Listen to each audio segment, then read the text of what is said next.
اب اللہ تعالیٰ کی طرف سے ایک یونیورسل ٹروتھ آ رہا ہے، اہل ایمان کے لیے بہت بڑی خوشخبری ہے اس آیت مبارکہ کے اندر، جو سورۃ النساء کی آیت نمبر 69 ہے۔ وَمَن يُطِعِ اللَّهَ وَالرَّسُولَ، جو کوئی بھی اطاعت اختیار کرے گا اللہ کی اور اس کے رسول کی، صرف محبت کا دم نہ بھرے بلکہ پیروی کرے اللہ کی اور اس کے رسول کی، عز وجل وصلی اللہ علیہ وآلہ وسلم، فَأُولَئِكَ مَعَ الَّذِينَ أَنْعَمَ اللَّهُ عَلَيْهِمْ، پس یہ لوگ پھر قیامت کے دن ان لوگوں میں ہوں گے، ان کے ساتھ شمار کیے جائیں گے جن پہ اللہ کا انعام ہوا ہے، انعام ہوگا، من النبیین، جو کہ انبیاء میں سے بھی ہیں، سب سے ٹاپ آف دا لسٹ تو انعام یافتہ لوگ انبیاء ہیں، والصدیقین، اور صدیقین، یہ بھی ایک ٹائٹل ہے، یعنی انبیاء کے بعد غیر انبیاء کے لیے ٹاپ آف دا لسٹ جو ٹائٹل ہے وہ صدیق ہے، والشہداء، اور شہداء میں ایک تو شہید ہے وہ جسے ہم جانتے ہیں جو اللہ کے لیے لڑتا ہوا مارا جائے، اسلام میں وہ بھی شہید ہے کیونکہ وہ پریکٹیکلی شہادت دے رہا ہوتا ہے اپنی جان دے کر کہ جس نظریے کا میں دعوے دار ہوں اس کے لیے میں اپنی جان بھی دینے کے لیے تیار ہوں۔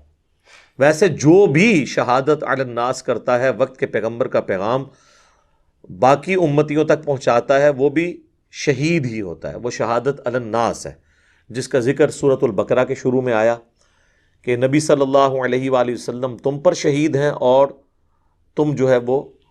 باقیوں پر شہید بنائے گئے ہو، یعنی نبی علیہ السلام کا پیغام اب پوری امت تک پہنچانا ہے۔ یہی ذکر سورۃ الحج میں بھی آیا، اس کے اوپر میں نے تفصیلی گفتگو بھی کی تھی۔ والصالحین، اور جو نیکوکار ہیں، وحسن اولئک رفیقا، اور کیا ہی اچھے ساتھی ہیں اگر کسی کو یہ ساتھی نصیب ہو جائیں، یعنی انبیاء، صدیقین، شہداء اور صالحین، ان چاروں کا ساتھ اگر کسی کو قیامت والے دن نصیب ہو جائے تو یہ بہت بڑی اس کے لیے اعزاز ہے۔ حتیٰ کہ صحیح بخاری اور صحیح مسلم دونوں میں حدیث ہے، سیدہ عائشہ کہتی ہیں سلام اللہ علیہا، جب نبی علیہ السلام کی موت کا وقت قریب آیا تو کہتی ہیں ہمیں تو اس وقت آئیڈیا نہیں تھا کہ مطلب یہ جو کچھ ہونے جا رہا ہے، تو اللہ کے نبی علیہ السلام بار بار آسمان کی طرف نگاہ اٹھاتے تھے اور کہتے تھے کہ مجھے یعنی اللہ تعالیٰ نصیب کرے ساتھ اللہم رفیق الاعلیٰ، اعلیٰ جو رفقا ہیں مجھے ان کا ساتھ نصیب کر، یہی وہی رفیقہ کا لفظ ہے۔ تو سیدہ عائشہ کہتی ہیں کہ میں نے اس وقت مجھے وہ بات یاد آئی جو حضور صلی اللہ علیہ وآلہ وسلم کے عام دنوں میں تھی۔ آپ کیا کرتے تھے کہ اللہ تعالیٰ کسی نبی کو اس وقت تک موت نہیں دیکھتا جب تک کہ جنت میں اسے اس کا مقام دکھا نہ دے، اور اسے یہ اختیار نہ دے دے کہ چاہے تو وہ دنیا میں رہنا چاہے تو رہے، چاہے وہ موت کو اختیار کرے۔ تو جب نبی علیہ السلام یہ بار بار کہہ رہے تھے نا کہ اے اللہ رفیق اعلیٰ کے ساتھ مجھے ملا دے، تو حضرت عائشہ کہتی مجھے فوراً یاد آیا کہ یہ اللہ کے نبی کو اختیار دیا جا رہا ہے اور اب آپ اس دنیا میں نہیں رہیں گے، کیونکہ آپ یہی دعا کر رہے ہیں کہ مجھے میرے رب کے ساتھ، جو نیک لوگ ہیں ان کے ساتھ مجھے میرا رب ملا دے۔ اور پھر نبی علیہ السلام کی روح پرواز کر گئی۔ انا للہ و انا الیہ راجعون، اللہم صلی علی محمد وعلی آل محمد۔ اس آیت کے کانٹیکسٹ میں ایک اور حدیث ہے اسپیسیفکلی صحیح بخاری اور صحیح مسلم دونوں میں، کہ ایک شخص حاضر خدمت ہوا نبی صلی اللہ علیہ وآلہ وسلم کی بارگاہ میں اور عرض کیا کہ اے اللہ کے محبوب صلی اللہ علیہ وآلہ وسلم، قیامت کب آئے گی؟ تو آپ نے فرمایا تو نے قیامت کے لیے کوئی تیاری بھی کی ہوئی ہے؟ تو اس نے عرض کیا کہ تیاری تو میری اتنی زیادہ نہیں ہے، بس موٹا موٹا دین جو فرائض ہے اس میں پابندی کرتا ہوں، بہت زیادہ نفلی عبادات میرے پاس نہیں ہے۔ یہ نہیں ہے کہ وہ بالکل ہی کوئی کوڑا تھا، کچھ کرتا کراتا ہی نہیں تھا، یعنی ایکسٹرا عبادتیں نہیں ہیں، بس ڈیٹم لیول پہ جو فرائض ہیں وہ پورے کرتا ہوں۔ البتہ اللہ اور اس کے رسول عز وجل و صلی اللہ علیہ وآلہ وسلم سے میں محبت کرتا ہوں، تو آپ صلی اللہ علیہ وآلہ وسلم نے فرمایا کہ پھر تم اسی کے ساتھ ہوگے قیامت والے دن جس سے محبت کرتے ہو. یعنی اگر کوئی اللہ اور اس کے رسول سے محبت کرتا ہے اور خالی کھلی محبت نہیں، اطاعت بھی کرے، اطاعت کے ساتھ محبت. حضرت انس بن مالک کہتے ہیں کہ اسی حدیث میں کہ ہمیں نبی صلی اللہ علیہ وآلہ وسلم کے کسی فرمان سے ایمان لانے کے بعد اتنی خوشی نہیں ہوئی جتنا حضور کی اس بات سے ہوئی کہ قیامت والے دن جو شخص دنیا میں جس سے محبت کرتا ہے وہ اسی کے ساتھ محشور کیا جائے گا، اٹھایا جائے گا، اس کے ساتھ ہوگا، اس کا ساتھ اسے نصیب ہوگا. پھر بخاری مسلم کے الفاظ ہیں، حضرت انس بن مالک کہتے ہیں اے اللہ، میں تجھ سے، تیرے نبی سے، ابو بکر سے اور عمر سے محبت کرتا ہوں. گو میرے اعمال رسول اللہ والے نہیں ہیں، نہ ابو بکر اور عمر والے، لیکن میں پھر بھی تجھ سے امید رکھتا ہوں کہ مجھے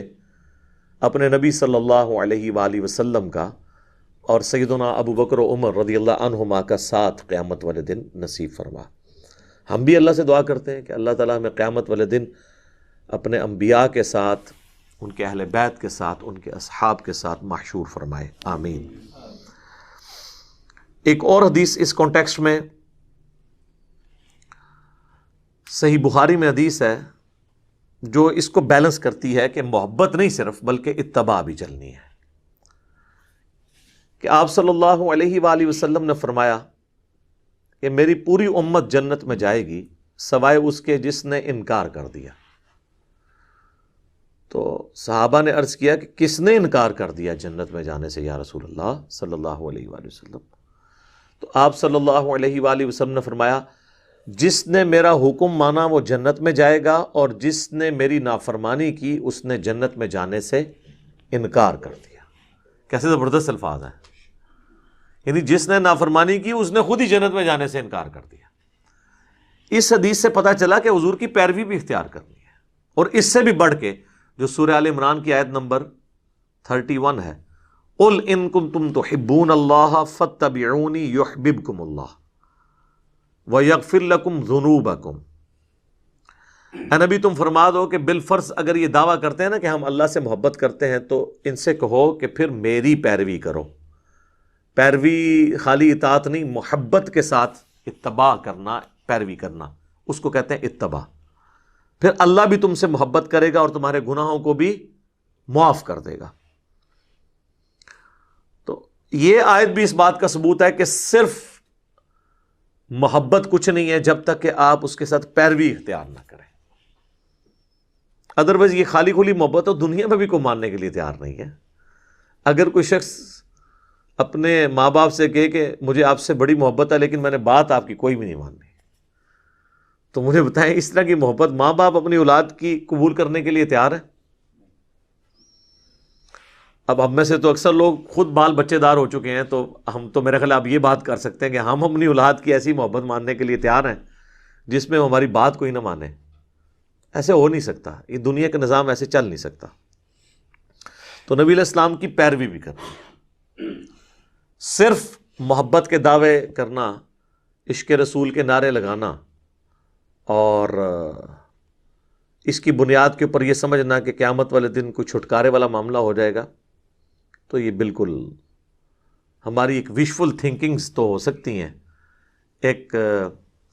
خواہشات ہو سکتی ہیں، لیکن ضروری نہیں ہے کہ ہم جو خواہش کر رہے ہیں ہماری خواہشات کے مطابق اللہ نے معاملات کو لے کے چلنا ہے. اللہ نے تو اپنے رولز اور ریگولیشنز کے مطابق معاملات کو لے کے چلنا ہے. اس کے ساتھ یہ اللہ نے فرمایا کہ ذالک الفضل من اللہ، یہ ہے فضل اللہ کی جانب سے، وکفا باللہ علیما، اور اللہ تعالیٰ کافی ہے جاننے والا. یعنی یہ اللہ کا فضل ہے. لوگ کہتے ہیں جی اللہ کا بڑا فضل ہے، جس کے پاس زیادہ کوئی دولت آ جائے کہتا ہے جی اللہ کا بڑا فضل ہے، چاہے آرام سے کمائی ہو. اللہ تعالیٰ کہہ رہا ہے کہ اصل فضل یہ ہے کہ قیامت والے دن کسی کو انبیاء کا، شہداء کا، صدیقین کا، صالحین کا ساتھ نصیب ہو جائے.